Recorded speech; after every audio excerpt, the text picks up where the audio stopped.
СДСМ Štip веќе има двајца звучни кандидати за градоначалници. На интерниот партиски повик за само кандидирање за првата градска функција своји кандидатури поднеле Билјана Казанџиска и Здравко Коцев.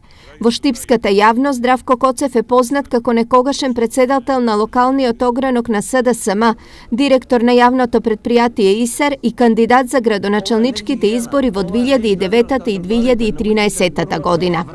Во 2009 Коцев собра 12.470 гласови, додека неговиот против кандидат Зоран Алексов од ВМРО го освои мандатот со 15.118 освоени гласови. Во 2013 Коцев повторно трчаше за СДСМ и тогаш за него гласаа 11.369 граѓани, но загуби од актуелниот градоначалник Илчо Захариев кој собра 18.560 гласа.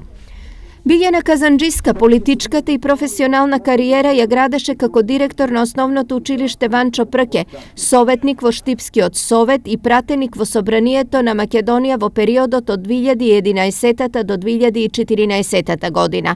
На семејната политичка биографија Казанџиска го има и 12 годишниот градоначалнички мандат во Карбинци на нејзиниот татко Борис Гаврилов. Причина за покажаната самодоверба има во сево ова, но веројатно и во ненадејниот повик од лидерот Заев на митингот во Štip, кога Казанџиска ја покани да се качи на бината кај официјалните пратенички кандидати. Но во СДСМ веќе подолг период е прилично сложено, а има и доста време до конечното затворање на листите. Освен само кандидирањето, предлози се даваат и по местните организации, а ситуацијата ќе биде крајно неизвестна со оглед и на шпекулациите дека во трката е можно да се вклучат и одредени бизнисмени.